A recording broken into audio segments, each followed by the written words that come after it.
వసుదేవసుతం దేవం కంసచాణూరమర్దనం దేవకీ పరమానందం కృష్ణం వందే జగద్గురుం. ఉద్ధవగీతలోకి పునఃప్రవేశం. ఇంతవరకు మనం చూస్తున్నటువంటి విషయం, ఉద్ధవుడు శ్రీకృష్ణ పరమాత్మని భక్తి జ్ఞాన యమ నియమాలు గురించినటువంటి వివరాలు తెలియపరచమని అడిగినప్పుడు మొదటగా జ్ఞానం విషయంగా పరమాత్మ ఆయనకి ఎలా అయితే భీష్మ పితామహుడు ధర్మరాజుకి తన అంత్యకాలంలో జ్ఞానం గురించినటువంటి విషయాన్ని తెలియపరిచాడో ఆ విషయాన్ని తెలియపరుస్తూ తదుపరి భక్తి గురించినటువంటి విషయం ప్రస్తావన చేయడం జరిగింది. ఆ భక్తి విషయంగా చెప్పినప్పుడు ఉద్ధవా, నీకు ఆల్రెడీ నేను భక్తి ఎలా ఉండాలనేటువంటి విషయాలన్నీ చెప్పడం జరిగింది. అయినప్పటికీ నీకు భక్తి మార్గం పట్ల అత్యంత ప్రీతి ఉండడం వలన దానిలో కొన్ని రహస్యాలు, కొన్ని భక్తి మార్గంలో అనుసరించవలసిన విధానాల గురించి నేను మళ్ళీ చెప్తానని చెప్పి ప్రారంభించడం జరిగింది. అది చెప్పినప్పుడు మొట్టమొదటిగా చెప్పింది ఏమిటంటే, ఎవరైనా సరే భక్తుడు పరమాత్మ యందు తన యొక్క భక్తి సుస్థిరంగా ఉండాలనుకునేటట్లయితే ఎల్లప్పుడూ పరమాత్మ యొక్క సుధా గాన లహరి వాటిల్లో అతను చాలా ఆసక్తి కలిగి ఉండాలని చెప్పాడు భగవంతుడి కథల్లో. తర్వాత పరమాత్మ యొక్క గుణ లీలా ప్రసంగాలు ఎల్లప్పుడూ వింటూ ఉండాలి, సంకీర్తనం చేస్తూ ఉండాలి. తర్వాత నామస్మరణం అత్యంత ముఖ్యమైనది అని చెప్పడం జరిగింది. నామస్మరణం అంటే మామూలుగా మాల తిప్పడం మాత్రం కాదు. నామస్మరణం అనేది ఖచ్చితంగా మానసికమైనటువంటి నామస్మరణ. ఆ మనస్సు ఎప్పుడైతే ఆ నామస్మరణలో లగ్నం అవుతుందో అప్పుడు ఏకాగ్రత లభిస్తుంది. చేసే పూజ కరెక్ట్గా పరమాత్మ దగ్గరికి వెడుతుంది. అంతేకాకుండా మనం ప్రపంచ విషయాలు ఆలోచించుకుంటూ మాల తిప్పుకుంటూ రామనామ జపన పరాయమాల అప్పన ఆ పద్ధతిలో చేయడం అనేది మాత్రం కరెక్ట్ కాదు. అందువలన ఎప్పుడు కూడా ఆయన నామస్మరణ చేయమని చెప్పాడు. ముఖ్యంగా ఇంకొక విషయం ఏమిటంటే, కలియుగంలో మానవులు ఏ విధమైనటువంటి కష్టతరమైన సాధనలు చేయడానికి సంసిద్ధులు కాలేరు. వాళ్ళకి శారీరకంగాను మానసికంగాను పటుత్వం లేదు కనుక వాళ్ళకి నామస్మరణం అనేటువంటి అత్యంత తేలికైనటువంటి విధానాన్ని ఇవ్వడం జరిగింది. సో దాన్ని చేసేప్పుడు కూడా అత్యంత శ్రద్ధగా మనసు దాని మీద లగ్నం చేయాలని చెప్పడం జరుగుతోంది. తర్వాత నన్ను పూజిస్తూ ఉండాలి, స్తుతిస్తూ ఉండాలి. సో పరమాత్మ పూజ చేయాలి, ఎల్లప్పుడూ ఆయన గుణగణాలని మనం స్తుతి చేస్తూ ఉండాలి. పరమాత్మ నీ అనుగ్రహం, ఇది జరిగింది, నేను అనుకున్నది అది జరిగింది, ఇది నీ దయ అనేటువంటి కర్తృత్వం నీకు లేకుండా ఆయన మీద వేసి మాట్లాడాలి. మనం మామూలుగా ఏదైనా గొప్ప జరిగితే, మంచి జరిగితే అది మన వలనని, మనం అనుకున్నది జరగకపోతే పక్కవాడి ప్రాబ్లం అని, లేదా భగవంతుడి అని ఎవరో ఒకరిని తిట్టాను మనం ప్రయత్నం చేస్తుంటాం. ఇది పద్ధతి కాదు. ఓకే.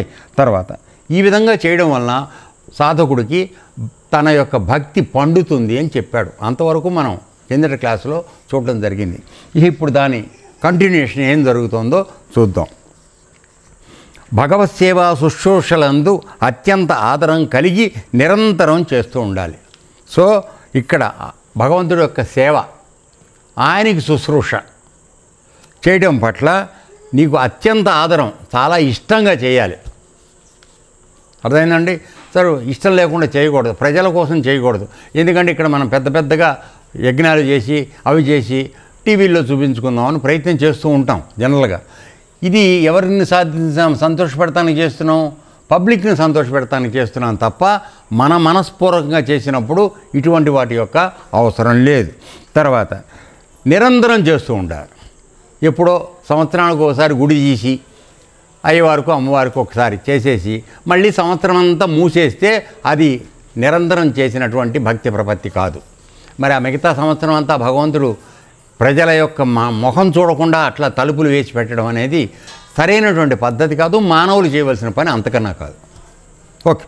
తర్వాత దేవాలయంలో సాష్టాంగ నమస్కారాలు చేయాలి. సరే, అక్కడ ప్లేస్ ఉంటే దేవాలయంలో ఓకే.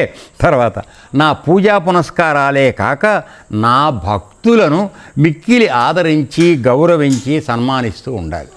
ఇక్కడ చెప్తున్నాడు చూడండి. అంటే కేవలం భగవంతుని పట్లే మనం భక్తి ప్రపత్తులు కలిగి ఉండడం కాదు, భగవంతుడు సేవకులు ఎవరైతే ఉన్నారో వారి పట్ల కూడా అత్యంత ఆదరంగా చేస్తూ ఉండాలి. మనం మరలా ఒకసారి కబీర్దాస్ కథ చెప్పుకుందాం కొద్దిగా. ఎందుకంటే భగవంతుడి భక్తి ఎటువంటిది, ఏ విధంగా వాడు తను తాను సమర్పించుకుంటే భగవంతుడిని చేరగలుగుతాడు, భగవంతుడు సాక్షాత్కారం ఉంటుంది, 10 మందికి అతడు మార్గదర్శకుడుగా మారగలుగుతాడు అనేటువంటి దానికి ఆయన కథ మనం తీసుకోవడం కొద్దిగా అవసరం. ఎందుకంటే ఆయన చెప్పులు కుట్టుకుంటూ బతికేవాడు, ఆదాయం చాలా తక్కువ. అయినప్పటికీ అతను గురుభక్తులకి భగవత్ సేవకులకి ప్రతిరోజు 1 కిలో ఆట ఎంతమందికి వస్తే 2కో 3కో పెట్టగలడు. ఆ ఆట 1 కిలో సంపాదించుకునే శక్తి ఆయన దగ్గర ఉంది. అందుకని ఆయన రాముడికి దండం పెట్టుకున్నాడు. ఏమనంటే నాకు 2 3 మాత్రమే వచ్చేటట్టు చూడు, 4వ వస్తే నేను పెట్టలేను, నా వల్ల కాదు. ఎవరన్నా వస్తే కాదని అనలేను గనక నేను దొంగతనం చేయడం తప్ప నాకు ఇంకో మార్గం లేదు ప్రభువా, అందుకని నా దగ్గర లిమిటెడ్గానే పంపించమని 1 పూటకే అడిగి ప్రార్థన చేస్తూ ఉండేవాడు. అతని కొడుకు కూడా రామభక్తుడు, అత్యంత ఉన్నతమైనటువంటి స్థితిలో ఉన్నటువంటి వాడు. సో ఈ ఒకరోజు ఏం జరిగిందంటే 2 భక్తులు వచ్చారు.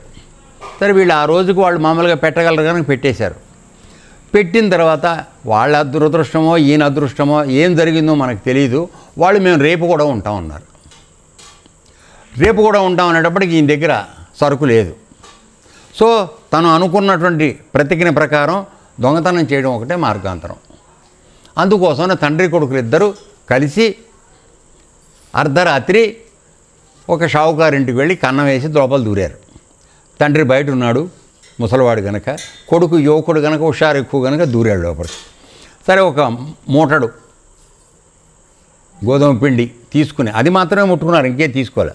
గోధుమ పిండి తీసుకుని వాడు తీసుకొస్తుని మూట తండ్రికి అందించి వాడు బయటకు వద్దాం అనుకుంటున్న సమయంలో ఇంటి యజమాని లేచి వీడి కాళ్ళు 2 పట్టుకున్నాడు. ఆ కన్నంలోంచి రావాలి కదా వీడు. వచ్చేటప్పటికి వాడు ఎంతసేపటికి వదలటల, బలంగా పట్టుకున్నాడు. అప్పుడు కొడుకు ఏం చెప్తాడంటే, నాన్న మన దగ్గర వచ్చిన అతిథులకి మనం దొంగతనం చేశామని తెలియకూడదు, వీడు నన్ను వదిలేటట్లేడు, పట్టుబడిపోతాం, అందుకని చెప్పి నువ్వు నా తల నరికేయి, నా తల నరికేసి ఆ ఆట తీసుకుని వెళ్ళిపో, ఎవరో తెలియదు, మనం మామూలుగా ఉండొచ్చు, నీ కార్యక్రమం నడపమని చెప్తాడు. ఏడుస్తాడు, ఇది ఎట్లారని. నువ్వు ఇంతకన్నా మార్గం లేదు, నాకు చెప్పిన మాట వినమన్నాడు.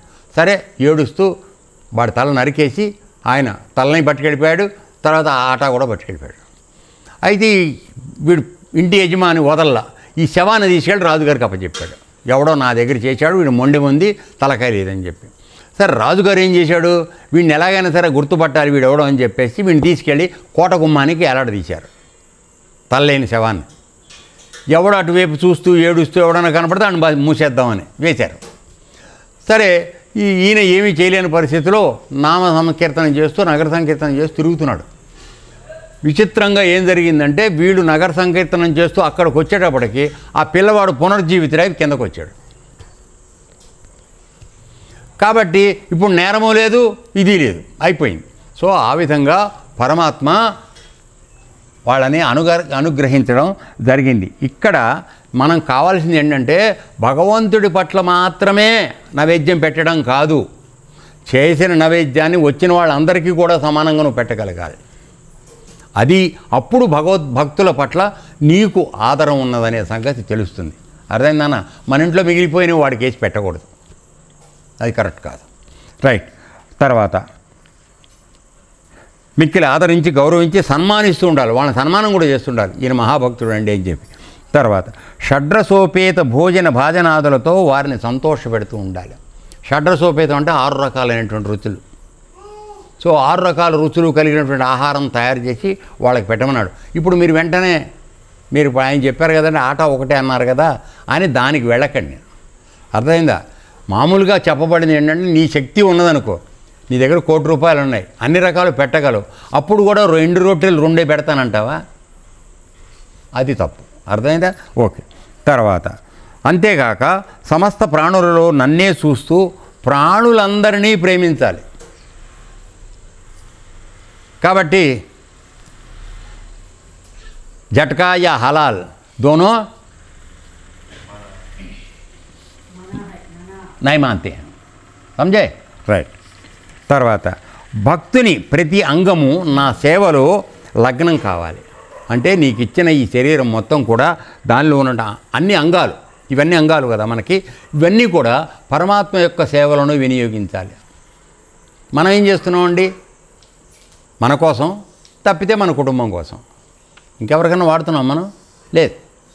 సో ఏమిటో ఆయన చెప్తున్నాడు చూడండి. కాళ్ళు ఉన్నాయని అంటే దేవ మందిర ప్రదక్షిణాలు, అంటే ఈ కాళ్ళను నువ్వు దేనికి వాడాలంటే గుళ్ళకి వెళ్ళటానికి, తిరగటానికి, అక్కడ ప్రదక్షిణలు చేయడానికి చేయాలి. తర్వాత దేవకార్య గమనం చేస్తూ ఉండాలి. దేవకార్యానికి ఇది ఏ విధంగా ఉపయోగపడుతుంది? ఇప్పుడు ఇక్కడ ఏదో పెద్ద ఫంక్షన్ చేస్తున్నావు, నువ్వు పరిగెత్తికెళ్ళి సిద్దిపేటకి వెళ్ళి అనే పళ్ళు, సంబారాలు, కిరాణా సామాన్లు ఇట్లాంటివన్నీ తీసుకురావడానికి నీ కాళ్ళు వాడాలి. అర్థమైందా? తర్వాత చేతులతో దానాలు. కాబట్టి చెయ్యి ఇట్లా పెడతాడు భగవంతుడి దగ్గర. మీరు ఎక్కడికైనా వెళ్ళండి, వాళ్ళు ఇలా చెయ్యి పెట్టి అట్టే పెడతారు. అంటే ఉన్నది వదిలేయరా నువ్వు అని. అర్థమైందా? అలా చేసిన వాడికి నేను అభయం ఇస్తానని ఈ చెయ్యి పెడతాడు. మనమేమో చెయ్యి ఇట్టా ఉంటుంది ఎప్పుడు కూడా, ఇలా సస్తే ఉండదు, ఇలా ముడుచుకుని ఉంటుంది. ఎందుకని పడింది లోపలేసి లాగేయాలి. సో ఈ టైప్ ఆఫ్ ఇది కాదు. తర్వాత చేతులతో దానాలు, ధర్మాలు. తర్వాత చేతులతో సేవ చేయాలి, శుశ్రూషలు చేయాలి. అది భగవంతుడికి శుశ్రూష అవ్వచ్చు, చెత్తనం వేయడం, హారతలు ఇవ్వడం ఇట్లాంటివి, లేదు గురువుకి సేవ చేయడం, శుశ్రూషలు ఇవన్నీ చేయాలి. తర్వాత నోటితో న్యాయము, దొరకని వస్తువు. తర్వాత సత్యభాషణం, అలవాటు లేని విషయం. సత్యభాషణం అంటే తెలుసా అర్థం? నిజం మాట్లాడడం, అబద్ధం ఎప్పుడు చెప్పద్దు. అర్థమైందా? సత్యభాషణం. తర్వాత పరమాత్మను గురించి సంకీర్తనం, చక్కగా గొంతెత్తి పాడు, నీకు ఒక పాట వస్తే మంచిగా. సంకీర్తనం. గానం. నా లీలా వర్ణనం, అంటే పరమాత్మ యొక్క లీలల్ని వర్ణిస్తూ ఉండి నీ నోరు దానికి ఉపయోగపడాలి. ప్రహ్లాదుడు చెప్పినట్టుగా నోరు భగవంతుడిని పొగడ్డానికి తప్పితే నీ ఉన్న నోరు నీ నోరు కాదు అది. అలాగే ఆ కళ్ళు ఆయన చూడటానికి ఉపయోగించకపోతే అవి కళ్ళు కావు, ఆయన పాటలు వినడానికి ఉపయోగించకపోతే అవి చెవులు కావు. అలా ప్రహ్లాదుడు చెప్పాడు. నీకు ఇచ్చిన అంగాలన్నీ కూడా ఆ విధంగా ఉపయోగపడాలి. తర్వాత కన్నులతో నన్నే సర్వత్రా చూస్తూ ఉండాలి. చెప్పాను అంటే బయట ప్రపంచంలో కనపడే విషయాల పట్ల, ప్రాణాల పట్ల, వస్తువుల పట్ల నీ దృష్టిని ఎక్కువగా పెట్టుకోకు. ఎల్లప్పుడూ పరమాత్మ వైపే నీ దృష్టిని పెట్టు. అలా పెట్టడానికి, నేర్పడానికి ఇక్కడ ఆశ్రమంలో మీకు యోగ విద్య నేర్పబడుతోంది. చూడవలసిన నేత్రం ఏదైతే ఉందో, అసలు చూస్తున్న నేత్రం ఏదైతే ఉందో, ఆ నేత్రం ద్వారా పరమాత్మని ఎల్లప్పుడూ చూసే విధానం మీకు నేర్పబడుతోంది. సో అది తెలుసుకోవాలి. తర్వాత చెవులతో నా లీలలు వింటూ ఉండాలి. పరమాత్మను గురించిన విషయాలు ఎక్కడన్నా చెప్తుంటే వెళ్ళి 10 నిమిషాలు కూర్చోవాలి, వినాలి, మనసుకి ఎక్కించుకోవాలి. తర్వాత మనస్సు నాకే అర్పణం చేయాలి. అంటే పరమాత్మ విషయానికి సంబంధి ఆయన తప్పితే ఇంకొకటి వద్దు నాకు అనేటువంటి విరక్తి, వైరాగ్య భావం నీకు కావాలి. ప్రపంచ విషయాల్లో మన మనసు లగ్నమై ఉన్నంత వరకు పరమాత్మ మనకు అత్యంత దూరంగా ఉంటాడు, గుర్తుపెట్టుకోండి. తరువాత అన్ని కోరికలు మాని నన్నే కోరుకుంటూ నా వైభవం కోరుకుంటూ ఉండాలి. అంటే ఇప్పుడు అర్థమైంది కదా క్లియర్గా. మనం బయట విషయాల పట్ల కోరికలు పెట్టుకుంటే మనకు మనం తాళ్ళు కట్టుకుంటున్నట్టే నాన్న. ఇప్పుడు మనం కనుక అందరం సెల్ ఫోన్లు పెట్టుకున్నట్టుగా, అర్థమైందా? అది వరకు ల్యాండ్ లైన్ ఉన్నప్పుడు ఏమయ్యేది, ట్రంకాలు చేయాలంటే అరగంట చెప్పి ఆ తర్వాత కాల్ వచ్చేది. ఏమండి విజయవాడ మీరు ఫోన్ చేశారా, బుక్ చేశారా? చేశానండి, ఇప్పుడు మాట్లాడండి. ఆవిడ కనెక్ట్ చేస్తే అప్పుడు మాట్లాడడం. ఇప్పుడు ఏమైంది, అమెరికా కూడా మనం మాట్లాడుకునే సౌకర్యం. దీనివల్ల ఏమవుతోంది, నువ్వు అర్జెంటుగా పూజలో కూర్చుండగా వాడు ఫోన్ చేస్తాడు. వాడికి ఏం తెలుసు నువ్వు ఇక్కడ పూజలో ఉన్నావని. మళ్ళీ మనమేమో పరిగెత్తుకుంటూ వెళ్ళిపోయి ఆ ఫోన్ అటెండ్ అయిపోతాం. బుద్ధిగాని అన్నీ వదిలేసి మోటార్ సైకిల్ ఆపేసి యాక్సిడెంట్లు చేసుకుని ఫోన్ వింటారు. ఎందుకని, నువ్వు మళ్ళీ ఫోన్ చేస్తే నీకు ఆటాన పడుతుంది కదా పైసలు, కాల్ ఛార్జీ నీకు పడుతుంది కదరా నాన్న. అందుకని వాడి కాల్ ఛార్జీలోనే మనం వినేయాలి. అర్థమైందా? ఈ విధమైనటువంటి టైప్ ఆఫ్ ఇది పనికిరాదని చెప్తున్నాడు. తర్వాత నాకై భక్తుడు త్యాగం చేస్తూ త్యాగి అయి రాణించాలి అంటే త్యాగబుద్ధి. ఇది ఎలా వస్తుంది త్యాగబుద్ధి? వైరాగ్యం వచ్చినప్పుడు వస్తుంది. వైరాగ్యం ఎలా వస్తుంది? నీకు విషయాల పట్ల విరక్తి కలిగినప్పుడు వస్తుంది. విరక్తి ఎప్పుడు వస్తుంది? నీ మనసు పరమాత్మ యందు లగ్నమైనప్పుడు నీ విరక్తి కలుగు. సో అన్నిటికీ మూలం ఎక్కడుంది? నీ మనస్సు పరమాత్మ యందు లగ్నం చేయడంలో ఉంది. మనం అదొక్కటి మాత్రం వదిలేసి మిగతా అన్నీ పట్టుకుంటున్నాం.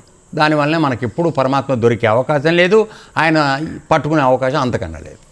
మనం ఇలాగే ఉంటాం. జన్మలు ఎత్తుతున్నాం పోతున్నాం. ఏ జన్మ వస్తుందో ఎవరికి తెలియదు. ఈ వచ్చిన మానవ జన్మను సద్వినియోగం చేసుకోమని తెలిసిన కొద్దిపాటి మంది విఘ్నులు చెప్తే వాడి మాటను మనం అశ్రద్ధ చేస్తున్నాం. వీలైతే వాడిని కొడటానికి కూడా ప్రయత్నం చేస్తున్నాం. అది ఓకే. తర్వాత భక్తుడు సంపదలు భోగాలు సుఖాలు త్యాగం చేయాలి. నీకు ఎంతవరకు అవసరమో అంతే ఉంచుకో. మిగతాది వీలైనంత వరకు పరమాత్మ సేవలో వెళ్ళిపోయి. ఎందుకని పరమాత్మ సేవ అని అనగానే ఏమంటే నేను ఇక్కడ భోజనం పెడితే పరమాత్మ సేవ ఎట్టా అవుతుందని నీకు అనుమానం రావచ్చు. ఆ తింటున్న వాళ్ళందరిలో కూడా పరమాత్మ ఉన్నాడు. నువ్వు అది గ్రహించుకున్నప్పుడు అది పరమాత్మకు చేస్తున్నట్టుగా తెలుస్తుంది. ఈ పనికిరాని వాళ్ళకి ఎందుకు పెడుతున్నాను నువ్వు అనుకున్నావు అనుకో, నువ్వు చేసే దండగా వేస్ట్. అర్థమైందా? ఆకలి కొని ఉన్నవాడు ఆ ప్రాణి, వాళ్ళు కూడా పరమాత్మ ఉన్నాడు. ఆ ప్రాణి తిన్నప్పుడు అతనిలో ఉన్న పరమాత్మ కూడా సంతోషించినప్పుడు దాన్ని కలిగే ఫలితాన్ని చూసుకో. సో ఆ విధంగా అందరిలోనూ నువ్వు పరమాత్మను చూడగలిగిన స్థితికి రావాలి. అది నీకు వైరాగ్యం ఉన్నప్పుడు, విరక్తి ప్రపంచ విషయాల పట్ల విరక్తి ఉన్నప్పుడే వస్తుంది. కాబట్టి నీకున్న సుఖాలు త్యాగం చెయ్యి, పర్వాలేదు. ఎందుకంటే ఇంకొక కథ ఉంది. ఎవరో మన ఆయన కదా, మన ఉపవాసంలో ఉంటాడు. ఉపవాసంలో ఉండి రంతిదేవుడు ఉపవాసంలో ఉండి అతను మరోరోజు ఉపవాస దీక్ష అయిపోయి ద్వాదశ ఇది చేద్దామని చెప్పి అంబరీషుడు చేద్దామని అనుకున్నప్పుడు కాదు, ఈ ఉన్న రొట్టి కూడా వాడికే ఇచ్చేస్తాడు. ఆ కథ రంతిదేవుడు. సో అతను పారణ చేసి తిందామని చెప్పేసి ప్రయత్నం చేస్తుండగా ఒక ముసలి సాధువు వచ్చి నాకు ఆకలేస్తోంది పెట్టమంటాడు. ఉన్నది ఒకటే రొట్టి. అతను మళ్ళీ చేసుకునే అవకాశం లేదు. తను తినలేదు, నిన్నటి నుంచి ఉపవాసం ఉన్నాడు. అయినా సరే తన రొట్టె ఆయనకి ఇచ్చేసి పేశాడు. అప్పుడు సాక్షాత్తు పరమాత్మే ప్రత్యక్షమయ్యాడు వాడికి. అంటే ఏమిటి? నీ స్వార్థం వదులుకుని దీన్ని వదిలేసి త్యాగం చేసి అవతల ప్రాణిలో ఉన్నటువంటి పరమాత్మని గుర్తించి వాడు చేశాడు కనుక వాడికి పరమాత్మ సాక్షాత్కారం అయింది. ఇప్పుడు మనం ఎవరికన్నా చేయగలుగుతున్నామా? అది ఒకసారి ఎవరికి వాళ్ళు ఆలోచించుకోండి. ఓకే. తర్వాత త్యాగంలోని ఆనందం అనుభవించాలి. ఇది చాలా ముఖ్యమైనది. ఎందుకంటే నాన్న, ఇట్లా మేము ఎన్నిసార్లు ఎన్ని సంవత్సరాల నుంచి చెప్పినా కూడా ఏ విధమైన ఆనందం ఉందనే సంగతి మీకు తెలియదు. ఎందుకని? మీరు త్యాగం చేస్తే తప్ప ఆ సంతోషం ఏమిటో తెలియదు. ఎందుకంటే మీరు ఒకసారి ఆలోచించండి. హృదయపూర్వకంగా మనస్ఫూర్తిగా మీరు ఒక 10 మందికి పిలిచి మీ శక్తి మేరకి భోజనం పెడితే వాళ్ళు ఆనందంగా తింటూ ఉన్నప్పుడు కలిగే ఆనందం ఏంటంటే అది నువ్వు పెడితేనే తెలుస్తుంది. దాచుకుంటే టేబుల్లో డబ్బులు ఏం సంతోషం వస్తుందా? ఎవడన్నా కొట్టేస్తాడేమో తెలియదు, నీకు హార్ట్ అటాక్ వచ్చి పోతావేమో తెలియదు. ఎందుకు ఆ డబ్బు దాచుకుని ఏం చేస్తావు? 10 మంది ఆకలిగా ఉన్న వాళ్ళకి పెట్టు. వాడి కళ్ళలో కనపడే ఆనందాన్ని చూడు. ఇవాళ మీరు వెళ్ళొచ్చారు కదా హాస్పిటల్కి భోజనం పెట్టేదానికి. అక్కడ తీసుకుంటున్న వాళ్ళ ముఖంలో సంతృప్తి మీకు ఏమైనా కనపడిందా? కనపడలేదా? మనం ఆశించి చేయలే, కానీ ఆ కృతజ్ఞతాభావం, ఇక్కడ నాకు ఆహారం అందించారు ఆకలికి అనేటువంటి కృతజ్ఞతాభావం, అది చూసి నువ్వు ఆనందించినప్పుడు కలిగే ఆనందం త్యాగం చేస్తేనే వస్తుంది, లేకపోతే రాదు. జేబులో డబ్బులు దాచుకుని ఉన్నంతకాలం నీకు ఆనందం రాదు. మ్యాక్సిమం ఏమిటో ఆ డబ్బులు ఉన్నాయని నువ్వు గర్వంగా ఉండడం తప్ప అంతగా నీకు గుడ్డేం జరగదు. తర్వాత యజ్ఞాలు, యాగాలు, దానాలు, ధర్మాలు, హోమాలు, క్రతువులు, జపాలు, తపాలు, వ్రతాలు, నోములు ఏమి చేసినా భగవత్ కైంకర్యంగా చేస్తూ ఉండాలి. అంటే మనకు భగవద్గీతలో చెప్పబడినటువంటి ప్రతి కర్మని యజ్ఞంగా మార్చుకునేటువంటి విధానం చేయమని చెప్తున్నాడు. యజ్ఞంగా ఎప్పుడవుతుంది నువ్వు చేస్తున్న కర్మ? ఒకటి, అది శాస్త్రవిహితమై ఉండాలి. రెండోది, పరప్రాణుల హితం కొరకై ఉండాలి. మూడోది, భగవత్ కైంకర్యంగా చేయాలి. అది అటువంటి కర్మ మాత్రమే అది యజ్ఞంగా అవుతుంది. అప్పుడు ఆ కర్మ నిన్ను బంధించదు. అర్థమైందా? ఇటువంటి 3 విషయాలు మనకు చెప్పాడు. సో అలా యజ్ఞంలాగా చేయించి భగవత్ కైంకర్యంగా చేయమని చెప్తున్నాడు ఈయన. ఏది చేసినా సరే కృష్ణార్పణం అనుకుని ఇచ్చేసేయి, కృష్ణార్పణం అనుకుని చేయి. ఏది చేసినా ఆటోమేటిక్గా అక్కడ చేరుతుంది. నేను చేస్తున్నాను అనుకోవద్దు. అర్థమైందా? నువ్వు ఎల్లప్పుడూ గుర్తుంచుకోవాల్సిన విషయం ఏంటంటే మనమందరం కూడా భగవంతుడి చేతిలో పనిముట్లము అనేటువంటి జ్ఞానం తెలుసుకుని కర్తృత్వం వదిలేసి, కృష్ణుడు చెప్తాడు కదా, నువ్వు నా చేతిలో పనిముట్టివి, నిమిత్త మాత్రుడు నువ్వు, నేను చెప్పినట్టు చేయి, బాణం వేయి అన్నాడు చివరికి. అంతకుముందు వరకు ఈయన అనుకున్నది ఏమిటి, నేను వేస్తున్నాను, నేను చంపేస్తున్నాను, పాపం చేస్తున్నాను, ఇవన్నీ మాట్లాడాడు. నువ్వు నోరు మూసుకుని చెప్పి బాణం వేయరా అన్నాడు, అంతే. అట్లా. తర్వాత ఉద్ధవ భక్తవర్య, ఈ విధంగా మానవుడు చేస్తుంటే ధర్మ మార్గంపై ప్రీతి. మొట్టమొదటి ఏం జరుగుతుంది నీకు మార్పు? ఒక ధర్మ పద్ధతిలో ఉండాలనేటువంటి ఆసక్తి కలుగుతుంది. ఇప్పుడు మనకు అసలు ధర్మం అంటే ఏమిటో తెలియదు. నిజం చెప్తాం, ధర్మం అంటే తెలుసా? తెలియదు. నువ్వు చేసేదే ధర్మం, అంతే. అర్థమైందా? ఈ విధంగా ఉంటున్నాం. ధర్మం మార్గంపై ప్రీతి, నా పాదాలపై నిష్ఠ, అంటే భగవంతుడి పాదాల మీద ఒక గురి ఏర్పడుతుంది. తర్వాత నాపై ఆత్మనివేదనాభావం, అంటే తన తాను పరమాత్మకి సమర్పించుకుని, నీవు తప్ప, నీవే తప్ప ఇతప్పరం మెరుగ మన్నింపందగు దీనుని రావే ఈశ్వర కావవే వరద సంరక్షించు భద్రాత్మక అని అలనాడు ఆ గజాన రాజు ఏనుగు ఆ పరమాత్మని హృదయపూర్వకంగా తను తాను సమర్పించుకుంటూ చేశాడో అటువంటి ఆర్తితో నువ్వు చేసినప్పుడు భగవంతుడు ఆత్మనివేదన నీకు జరుగుతుంది. అర్థమైనా? పైకి నటించద్దు. ఇప్పుడు ఊరికే అంటే సందర్భం వచ్చింది కానీ చెప్తాను, మళ్ళీ చెప్తాను. తర్వాత ఆత్మనివేదన భావ ఉద్యోగ వారి హృదయాలలో నా యొక్క ప్రేమమయమైన భక్తి రసామృత ధారలు ఉద్భవించి ప్రవహిస్తుంటాయి. సో ఆ విధంగా చేసేవాడికి ఆయన యందు ఉన్నటువంటి ప్రేమమయం, భగవంతుడు ప్రేమమయుడే కదండి, అందరి పట్ల ప్రేమే ఆయనకి, ఎవరి మీద ద్వేషం లేదు, ప్రత్యేకమైన శ్రద్ధ ఎవరి మీద లేదు. కానీ భగవద్గీతలో ఒకటి చెప్పాడు, ఇంతమందిని నేను సృష్టి చేసినా ఎవరి మీద నాకు ప్రత్యేకమైనటువంటి అనుబంధం ఏదీ లేదు. కానీ ఎవరి పట్ల నేను ఉంటానంటే ఎవరు నా కొరకై ఎల్లప్పుడూ ఆలోచన చేస్తూ నన్ను గురించి స్మరిస్తున్నారో వాడి పట్ల నేను ప్రత్యేకమైన శ్రద్ధ తీసుకుంటానని చెప్పాడు. నువ్వు కూడా అంతే కదా అన్న, నిన్ను తిట్టేవాళ్ళ దగ్గరికి వెళ్ళి సేవ చేస్తావా? చేయవు కదా. అబ్బా నువ్వు బాగా చేస్తున్నావు గురుగారు అంటే ఇంకాస్త ఎక్కువ చేస్తాం.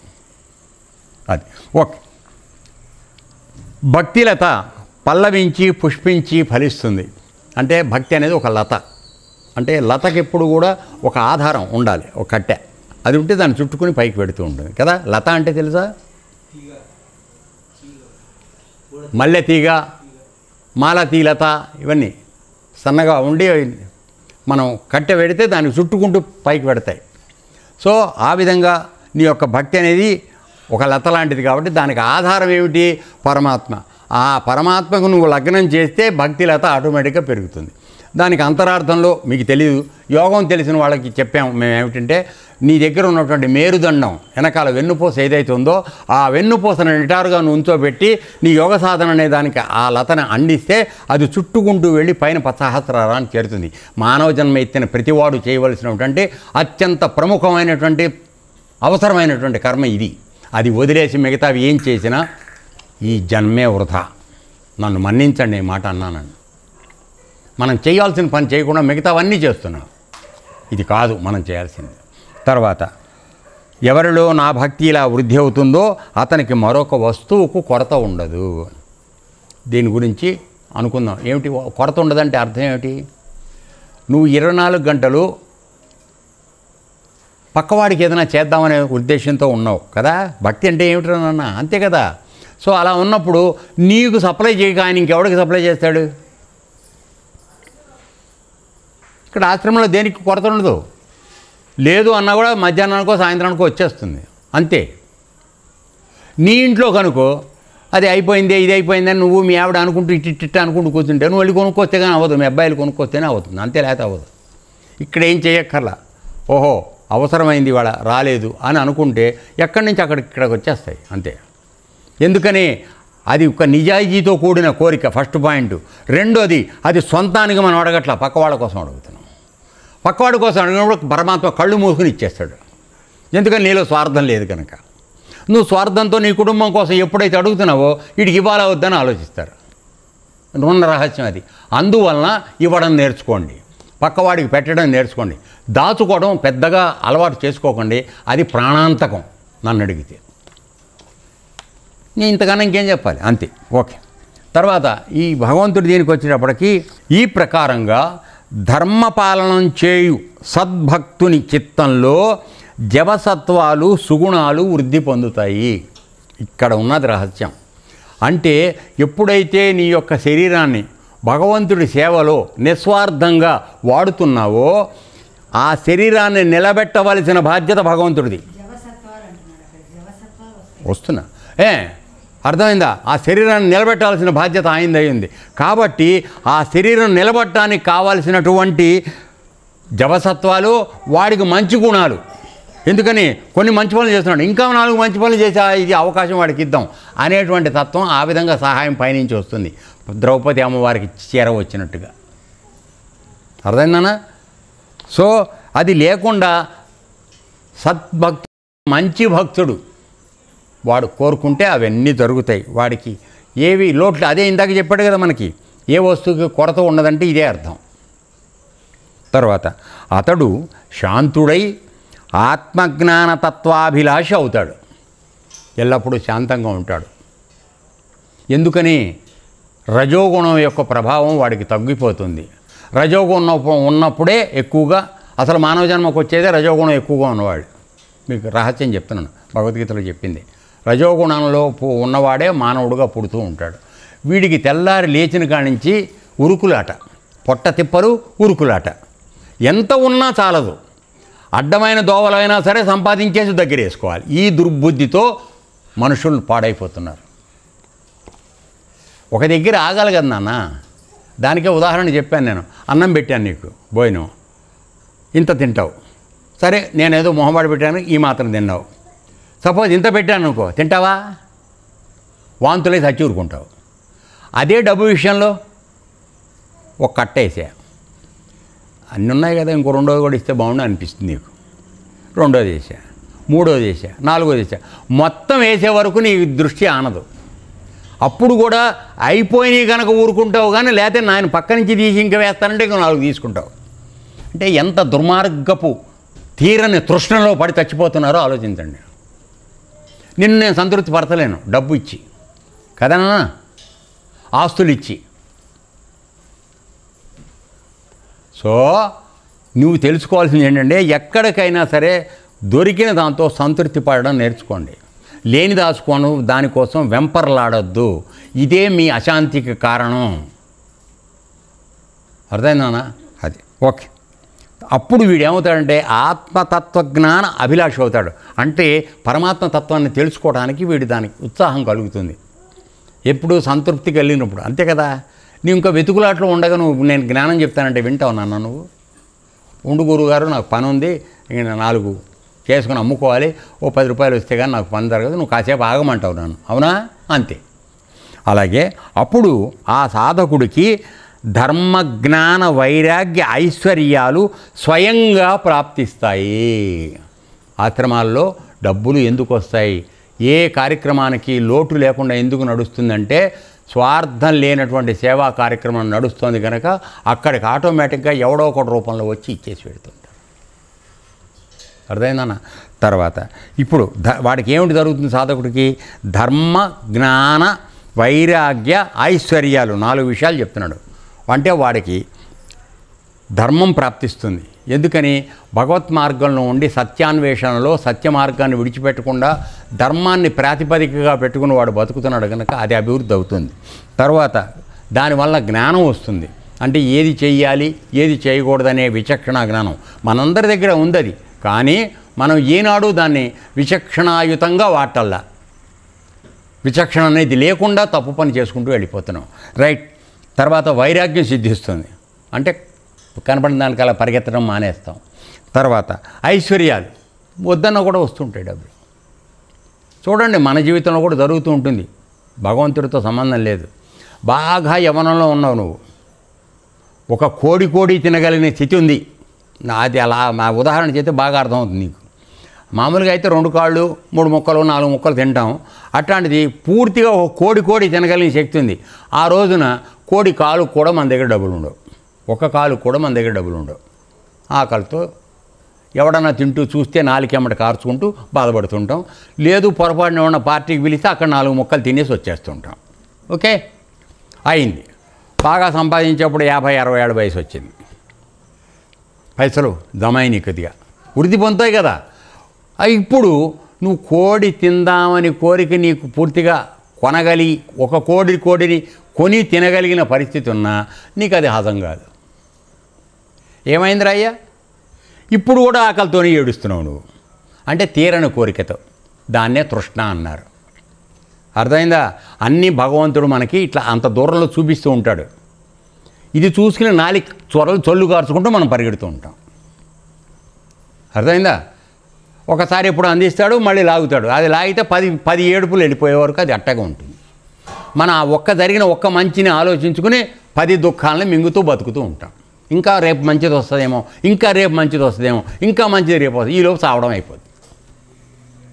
అరే వాళ్ళకి దొరికిందిరా చాలు, ఇంతవరకు పరమాత్మ దయ అనుకుని కూర్చున్న రోజున ఎల్లుండి నుంచి నీకు రావడం మొదలవుతుంది. నీకు అది చెప్తున్నా నేను, దయచేసి వినండి. నువ్వు డబ్బు పట్ల ఆసక్తి తగ్గిపోయిన తర్వాత డబ్బు విపరీతంగా రావడం మొదలవుతుంది. ఎందుకని? పరీక్ష చేస్తాడు. బిడ్డ నువ్వు పైసలకి ఇంకా పడుతున్నావా లేదా, లేక ఈ పైసల్ని 10 మందికి వాడుతున్నావా? ఇది ఆయన పరీక్ష. అర్థమైందా? తేలిక పరీక్ష లేకుండా ఎవరు పాస్ కారు. పరీక్ష పెట్టాల్సిందే. అది కేవలం ఆశ్రమానికి రాగానే ఇక్కడ యోగం నేర్చేసుకోగానే అన్నీ అయిపోయినాయి అనుకోకండి. దీంతోపాటు నీ గుణగణాలు కూడా మారాలి, నీ బుద్ధి మారాలి, నీ ప్రవర్తన మారాలి. అది మారితేనే అన్ని విధాలుగా జరిగితేనే అవుతుంది. ఓకేనా? రైట్. తర్వాత ఈ ప్రపంచం వివిధ కల్పనలతో నిండి ఉన్నది. అంటే అన్నీ కల్పించినవే కదా నాన్న, కల్పితాలు. నిన్నటి వరకు నువ్వెవరో నాకు తెలియదు, వాడెవడో నాకు తెలియదు. ఇవాళ వచ్చేప్పుడు నా ఆశ్రమంలో నువ్వు మెంబర్ అయిపోయావు. రేపు నువ్వు ఉంటావో లేదో నాకు తెలియదు. నువ్వు ఏ పని మీద వచ్చావో నాకు ఏనాడు చెప్పావు కదా. అబ్బా గురుగారు నేను దర్శనం చేసుకోవడం వచ్చానని చెప్తాను నాకు. అదే జూటా మాట. అర్థమైందా? సో నీ పని అయిపోయింది అనుకో, మళ్ళీ సత్య కనపడక నడుస్తుందా లేదా? నీ గురించి వ్యక్తిగతం కాదు నేను చెప్పేది, ఉదాహరణ చెప్తున్నా. మళ్ళీ కనపడ్డది కంటికి. ఏమైంది? నీ దర్శనం కోసం వచ్చానని చెప్పిన మాట శుద్ధ అబద్ధం. సో ఈ విధంగా గడుపుకుంటున్నారు. కాబట్టి ఇవన్నీ కల్పనలు. కాబట్టి ఇవాళ 10 మంది వచ్చేసి కావలించేసుకున్నారు కదా అని అబ్బా మన ఆశ్రమం చాలా గొప్పదని పొరపాటును కూడా అనుకోవద్దు. అర్థమైందా? వీళ్ళు రేపు పొద్దున కొండరు. వీళ్ళందరూ వెళ్ళిపోయారని ఏడవద్దు. మళ్ళీ ఎల్లుండికి ఎవడో ఒకడు వస్తారు. అర్థమైందన్నా? సో అవి వస్తూ ఉంటాయి, ఇవి పోతూ ఉంటాయి. దాని గురించి దిగులు చెందకు, నీ పని నువ్వు చేసుకుంటూ ఉండు. అది తర్వాత కల్పనలతో నిండి ఉంది. తర్వాత దీని పేరే జగత్. జగత్ చూడండి, గత్. అంటే పుట్టేది, గత్ అంటే గతించేది. జగత్. ఓకే, రావడం పోవడమే దీని యొక్క లక్షణం. ఇప్పుడు నువ్వు చెప్పున ఆయన ఈ శరీరాన్ని నమ్ముకుని దేశాన్ని ముంచి కొన్ని లక్షలు కోట్లు సంపాదించుకున్నావు కదా. ఇది జగత్తా కాదా? వచ్చేది పోయేదే కదరా నాన్న. మరి వచ్చే పోయేదానికి ఎందుకురా అంత ఎంపర్లాట? ఒక్క 2 నిమిషాలు ఇది గుర్తుపెట్టుకుంటే ఏ మానవుడు వలన తప్పుడు పని జరగదు. నేను చెప్తున్నా, ఈ ఒక్క విషయం గుర్తుపెట్టుకోండి. జగత్, జన్మించడం, గతించడం, ఈ 2 జరుగుతున్న నా జీవితంలో అనుకుని నువ్వు జ్ఞప్తి పెట్టుకుంటే తప్పుడు పనులు చేసే అవకాశం నీకు రాదు. కానీ అది మనం మర్చిపోతాం ఆనందంగా. ఎవడో చుట్టం చచ్చిపోతే చుట్టానికి ఎడతాం, కష్టం చేసేవరకు ఉంటాం. ఏనన్నా కాసేపు పెళ్ళని వదిలిస్తాం, ఓదార్స్తాం, వచ్చేస్తాం. కానీ రేపు పొద్దున్న నేను చచ్చిపోతాననే జ్ఞానం నీకు ఎప్పుడైనా కలుగుతుందా? అదే మాయ. వాని గురించి జాలి పడిపోతుండు. పాపం ఏదో చేసి ఆశ్రమం పెట్టి అందరూ భక్తులని అది చేసి ఎప్పుడు అరుచి కొట్టుకుని చచ్చాడు అని చెప్పి నా గురించి జాలిపడతారు. కానీ జాలిపడిన నువ్వు కూడా రేపు పొద్దున వెళ్ళిపోతావు అనే జ్ఞానం నీకు కలుగుతుందా? కలగదు. అది మాయ. నువ్వు పర్మనెంట్ అనుకుని ఆడు గురువుగారు చచ్చిపోయాడని కాసేపు అరగంట అంతే. మళ్ళీ మామూలుగా అన్నీ కడుక్కోవడం, భోజనం చేయడం, స్నానం చేసి లాగించడం మామూలు.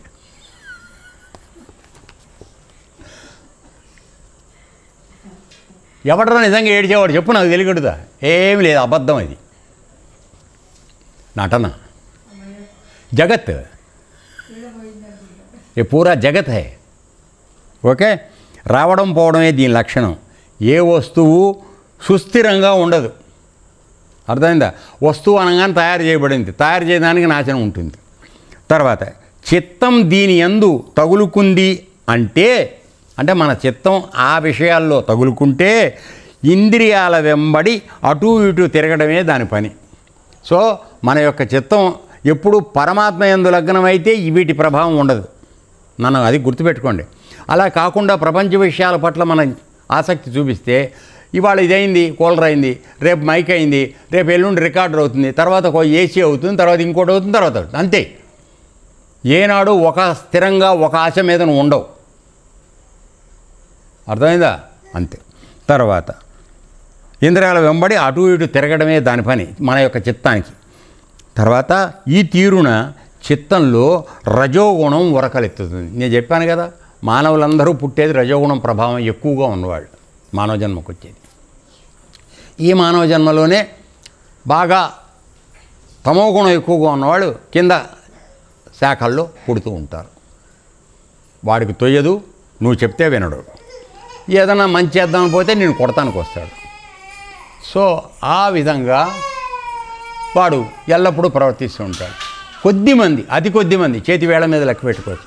వీళ్ళు అరే మనం మానవ జన్మకు వచ్చాం, తోటివాడు ఏదో బాధపడుతున్నాడు, వాడికి ఏదైనా చేద్దామనే ఒక సంకల్పంతో వాడు వస్తాడు. వాడు సత్వగుణంతో పుట్టినవాడు. ఈ గుణాల ప్రభావంతోనే నీ ప్రవర్తన మారుతోంది.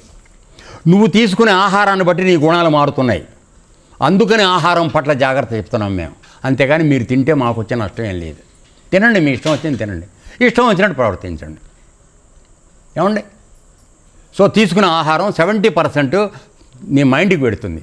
అక్కడి నుంచి మిగతా సూక్ష్మ శరీరంలో ఉన్నటువంటి మన సెల్స్ వాటికి పెడుతుంది, జీవకణాలకు పెడుతుంది. సో అంత సూక్ష్మమైనటువంటి శరీరంలో నువ్వు తిన్న ఆహారం వెళ్ళడం వాటి ప్రభావం నీ మీద లేకుండా ఎట్లా ఉంటుంది? ఆఫ్టర్ ఆల్ నువ్వు ఒక హాఫ్ బాటిల్ మందు కొడితే నీ ఒళ్ళు పైన నీకు తెలియదు, గొడ్డోడి పైన సైతంగా తెలియకుండా రోడ్డు పక్కన పడిపోతావు. ఏది ఇంత ఒకసారి రోజు ఇంతంత కోళ్ళు, పందులు, మేకలు అన్నీ వేస్తూ ఉన్నావు. ఏమవుతుంది పరిస్థితి? పశువు కన్నా భిన్నంగా మనం ప్రవర్తించగలమా? లేదు. దయచేసి నన్ను మన్నించండి, నేను కఠినంగా చెప్తున్నాను అనుకోవద్దు. ఇది అత్యంత ప్రమాదకరమైనటువంటిది. మానవుణ్ణి ఆయన అత్యంత సున్నితంగాను సూక్ష్మతరంగాను సృష్టి చేశాడు. ఆ సున్నితత్వాన్ని, సూక్ష్మతత్వాన్ని మనం కాపాడుకోలేకపోతే మనం పుట్టుకకి అర్థం లేకుండా అయిపోతాం. అందుకోసం చెప్తున్నాను, అంతే. ఇది మీకు ఇష్టం లేకపోతే మన్నించండి, వదిలేయండి. ఇది నా వ్యక్తిగతమైనటువంటి అభిప్రాయం. అర్థం? ఎవరిని నిందించడం నా ఉద్దేశం కాదు. దయచేసి మారండి. రైట్. అసత్ వస్తువులు ఆకర్షిస్తాయి. రజోగుణం ఎప్పుడైతే వస్తుందో అసత్ వస్తువులు, సత్యం కాని వస్తువులు నేను ఆకర్షిస్తాయి. అక్కడ టీవీ కనపడింది, ఏది కొనాలి ఏమైనా సరే, లేకపోతే ఇంకోటి కనపడింది, మంచి డ్రెస్ బ్రహ్మాండమైనది కనపడింది, వాడు వెళ్ళిపోయి కొనేసేయాలి అంతే. నువ్వు చెప్పాల్సిన అవసరం, పర్మిషన్ అవేమి ఉండవు, జరిగిపోతాయి. తర్వాత అసత్తులో పడి చిత్తం కొట్టుమిట్టాడుతూ ఉంటుంది. అన్ని అబద్ధాల విషయాలను కనపడే వాటిల్లో అది పొందుదామా, ఇది పొందుదామా, అది చేద్దామా, ఇది చేద్దామా అనే వాటిలో ఇరుకుపోయి తిరుగుతూ ఉంటుంది. తర్వాత చిత్తంలో ధర్మ జ్ఞానాదులు లుప్తమైపోతాయి. ఎప్పుడైతే నువ్వు ప్రపంచ వాసనలో పడిపోయి చేస్తున్నావో నీ చిత్తంలో ధర్మం పట్ల ఆసక్తి పోతుంది. ఇవాళ సమాజానికి ఉన్నటువంటి ప్రధానమైనటువంటి లోపం ధర్మం పట్ల ఏ విధమైనటువంటి జ్ఞానము, కాంక్ష, జాగ్రత్త లేకపోవడం వల్ల ఇంత దుర్మార్గం జరుగుతుంది. అసలు ధర్మం అంటే ఏమిటో మనకు తెలియదు, ధర్మం చెప్పేవాడు మనకు పనికిరాడు. ఆ విధంగా తయారయ్యాం. తర్వాత జ్ఞానం, ధర్మము జ్ఞానము అంటే ధర్మాన్ని ఎప్పుడైతే పాటిస్తే, ఇందాక చెప్పాడు కదా ధర్మ జ్ఞానాలు వాడికి కలుగుతాయి నన్ను నమ్ముకున్న వాడికి అని చెప్పి. సో ధర్మం నువ్వు పాటిస్తూ మొదలెడితే భగవంతుడి భక్తి ద్వారా జ్ఞానం నీకు పెరుగుతుంది. అంటే జ్ఞానం దేనికి ఉపయోగపడాలి? భగవంతుడిని తెలుసుకోవడానికి ఉపయోగపడాలి. రెండోది ప్రపంచంలో నువ్వు సరిగా ఉండడం ఎట్లాగో చేయడానికి తెలియాలి. ఏనన్నా దానికోసమే కదా ఇప్పుడు నువ్వు రోడ్డు మీద ఎడుతున్నావు, కుడివైపు నడవరా ఎడం వైపు నడవద్దని చెప్తారు సుమారుగా. అంతేనా? తప్పేనా? కుడివైపే నడవమంటారు కదా. నాకు తెలియదు అందుకని చెప్పి గుర్తులేదు. సో ఎడమ వైపు వాడు ఓవర్టేక్ చేయడానికి వదిలిపెట్టాలి, నువ్వు కుడివైపుకే ఉండాలి. కానీ మనం ఏం చేస్తున్నాం, మోటార్ సైకిల్ ఎక్కుతావు, కారు వెళ్తుంది అడ్డంగా, నువ్వు ఎడమ పక్క నుంచి తీసుకెళ్ళిపో ఓవర్టేక్ చేస్తావు, అంతే కదా. ఆ కారు ముందు ఉన్న వాడెవడో వాడిని వెళ్ళి నువ్వు గుద్దేస్తావు, నీకు తెలియదు కదా కారు అడ్డం ఉంది. సో ఇది మరి నువ్వు చేసే పని సరైందేనా, జ్ఞానం ఉందా నీకు? సో ఈ విధమైన జ్ఞానం లిప్తం అయిపోయింది. అధర్మము, అజ్ఞానము, మదము, మోహము, మాత్సర్యాలు విహారం చేస్తూ ఉంటాయి. అంటే ఏ గుణాలైతే పనికిరావో మానవుడికి అవన్నీ మనలో సంపూర్తిగా పెరిగి విచ్చలవిడిగా తిరుగుతూ ఉంటాయి. చూడండి, మీరు ఆలోచించండి. అధర్మం, నేను చెప్పాక అసలు ధర్మం అంటే మనకు తెలియదు, నువ్వు చేసేదే ధర్మం అంతే. తర్వాత అజ్ఞానం, నీకు ఏది మంచో చెడు చేసే జ్ఞానం లేదు నీకు. ఒకడు ఎవడని చెప్తే అది పనికిరాదు, చెప్పాలే వెళ్ళి అవుతారు, నువ్వా నాకు చెప్పేది అని. తర్వాత మదం, సరే బాగా నీ దగ్గర 1 కోటి రూపాయలు ఉన్నాయి, నేను ఎవడో తెలుసా, లేదు మీ బావగారో మీ అత్తగారో మామగారో ఎమ్మెల్యేనో మినిస్టరో, ఎవడనుకున్నావు నువ్వు, నాకు చెప్తావా? మదం. 8 రకాల మదాలు ఉన్నాయి. తర్వాత మోహం, ఒక వస్తువు పట్ల ప్రేమ పెంచుకుంటాం విపరీతంగా మనం, దాన్ని వదిలిపెట్టే బుద్ధి లేదు, అది పోతుందేమో అని భయం, ఎవడన్నా దగ్గరకు వస్తే వాడిని కొట్టడం, ఇది మోహం. తర్వాత మాత్సర్యం అంటే జలసి, ఎవడన్నా వాడు బాగున్నాడంటే చూసి ఆడవడం, కారణం ఉండదు, వాడు అన్నం వాడు తింటున్నాడు కానీ వాడిని చూడగానే నీకు ఏడుపు, ఎందుకు వాడు సజావుగా ఉన్నాడు కనుక. వాడు కూడా నీలాగా ఏడుస్తుంటే సంతోషిస్తావు. తర్వాత విహారం చేస్తూ ఉంటాయి. ఓకే, తర్వాత ఈ చిన్న పేరు చెప్పి ఆపేస్తాను. ఉద్ధవా, అసలు సంగతి చెప్తాను, ఈ క్లోజింగ్కి వచ్చాం, చెప్తున్నాను విను. నా భక్తిని వృద్ధిపరిచేదే ధర్మం. ధర్మం అంటే డెఫినిషన్ చెప్తున్నాడు, నిర్వచనం. ఏ ధర్మమైన మార్గాన్ని నువ్వు పాటిస్తున్నావో అది నీకు భక్తిని వృద్ధిపరచాలి, అప్పుడు అది కాదే ధర్మం కాదు. నీకు భక్తి పెంపొందించకపోతే నువ్వు పాటించేది ధర్మం కాదు. రెండోది, ఏకైక బ్రహ్మాత్మ సాక్షాత్కారం కలిగించేదే జ్ఞానం. ఒక్కటే అయినటువంటి బ్రహ్మాత్మ సాక్షాత్కారం కలిగించేదే జ్ఞానం. సో పరమాత్మ ఉన్నాడు, ఆయన్ని తెలుసుకోవడానికి నేను ప్రయత్నం చేయడమే నువ్వు తెలుసుకునే జ్ఞానం. తర్వాత విషయభోగాల పట్ల విరక్తి కలిగించేదే వైరాగ్యం, ఏనా? తర్వాత అణిమాది సిద్ధులే ఐశ్వర్యప్రదాలు. సో ఈ రకరకాల సిద్ధులు నీకు ఏవైతే వస్తున్నాయో, యోగం చేస్తే వస్తాయని ఇంతకుముందు చెప్పాడు ఆయన. 18 రకాలు ఉన్నాయి, అందులో 10 చాలా ముఖ్యమైనవి అని చెప్పి అవన్నీ సిద్ధిస్తాయి నువ్వు యోగం మార్గంలోకి వెడితే. కానీ అవి కూడా పర్మనెంట్ కాదు, వాటిని ఎక్కువగా నమ్ముకోవద్దని కూడా చెప్పాడు ఆయన. అర్థమైందన్న? సో ఆ విధంగా ఓకే. ఇప్పుడు భక్తికి సంబంధించిన విషయం అయిపోయింది. ఏతత్సర్వం శ్రీకృష్ణార్పణమస్తు. లోకా సమస్తా సుఖినో భవంతు. ఓం తత్సత్.